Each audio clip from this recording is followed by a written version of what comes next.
Hey guys, so today I thought of doing a Bible study with me video. I don't usually do that, but today morning I got some quiet time and I thought, I can also film it since it is quiet. So yeah, let's start. This is just my junk journal and this is the Bible that I use. I'll just write the name of the Bible in description.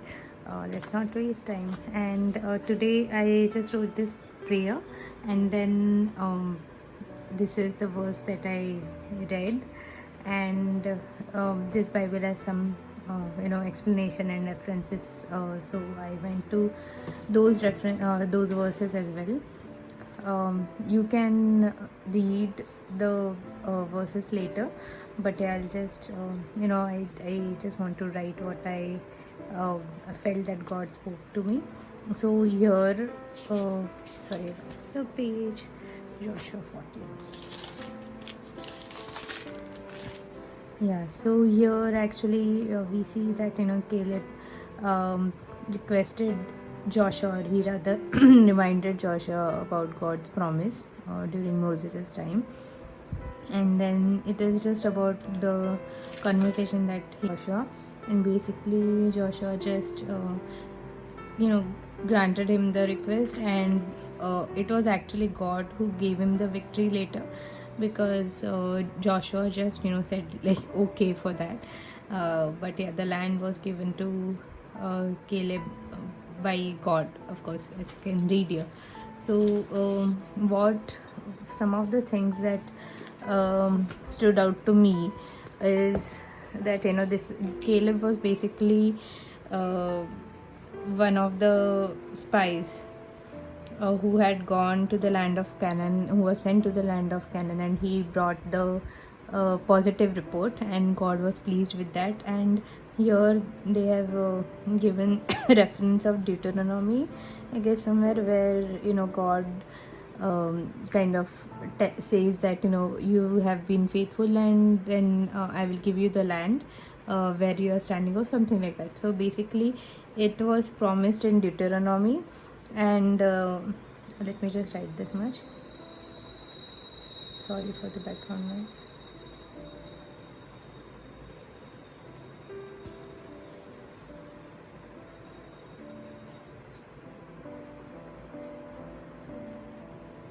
So I'm just writing this quickly, so don't quote me on the words that I'm writing. For example, giants and all that, you can actually read what was there in the Bible. So Caleb actually brought a positive news in spite of the giants, or those people, huge people who were there in that land that time. So it was not that he just told what he saw, but he rather had faith in God. So yeah, that is why probably God was pleased. So Caleb had obeyed there, and then that time I think he was around 40 years, and then 40 years later, of course, in the wilderness there was time spent, and as God had said that those people won't see the land, and but Caleb was still alive, and he was well, as you can read in these verses. So that was because of God's promise that he will live.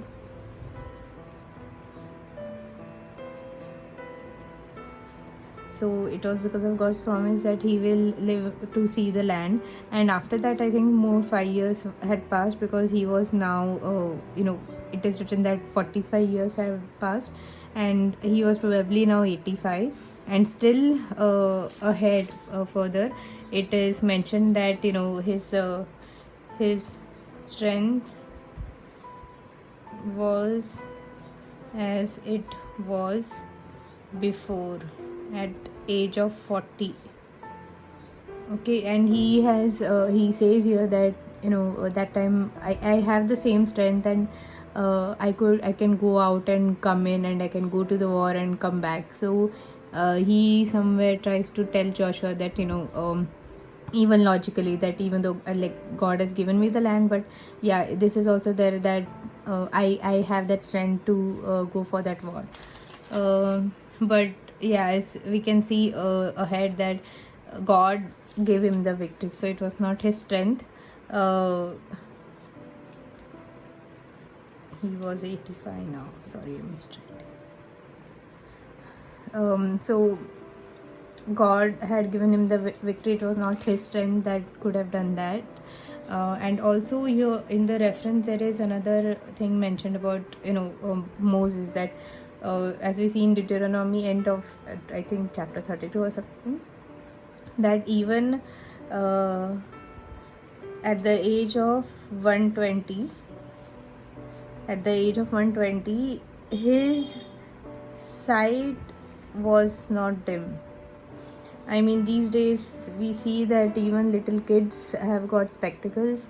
Of course, that is because of certain reasons, but yeah, even at the age of 120, his sight was not dim. That time, there were people who lived for many years, but still, it is also mentioned there that he did not die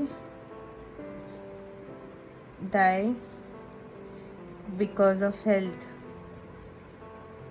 but his duty to God was done. So, and in the Bible explanation, I think it is mentioned that unless God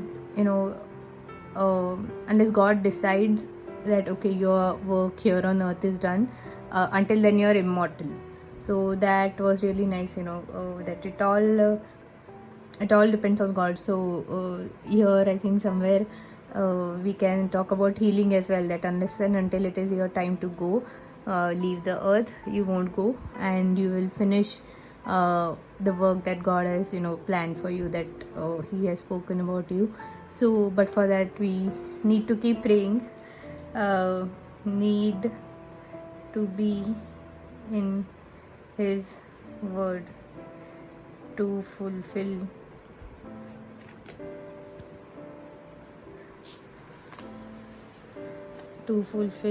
what he has planned for our life, and we need to obey him and make him our focus.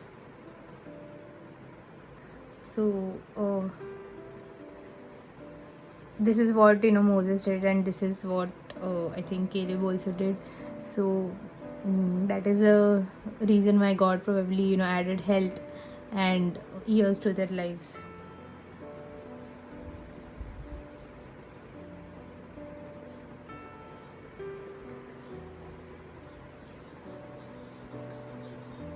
So we can read here that God has kept him alive and he is still strong. And as you can read here, that he says that if so be the Lord will be with me, then I shall be able to drive them out, as the Lord said. So first he also quotes here the promise of God, that if God is with me, then I'll be able to do that.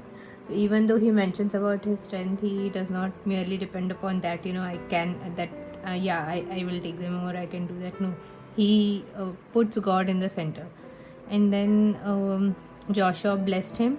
Of course, we see that Joshua was not stingy. He blessed him, or he did not question him. Maybe may have talked more on it, I don't know, but yeah, this is what is mentioned here, that he blessed him and gave him the land for an inheritance. So even though Joshua had given him the land for inheritance here, it is mentioned that because he fully followed God, that is why he had victory and he could defeat all of them. And then land had rest from war. So yeah, that is how God has given victory. And another point that stood out to me was in Deuteronomy somewhere. These are my marks. Notice that here I just happened to see this verse where in verse 5 I did not read the rest of it right now, that God says, meddle not with them, for I will not give you of their land, no, not as much as a foot breadth, because I have given Mount Seir unto Esau for a possession. So here it is somewhere about here during the wilderness years, and he specifically here mentions that, okay, just don't get into it, I'm not going to give you the land. So it is truly God who gives the land or gives the blessings. It is not our plans or decisions or our strength that makes it happen. So if God specifically clearly says that don't go into it, we should not go into it. And if he has promised, then we should not let it go, and we should pray about it, and stand firm on that promise and claim that promise.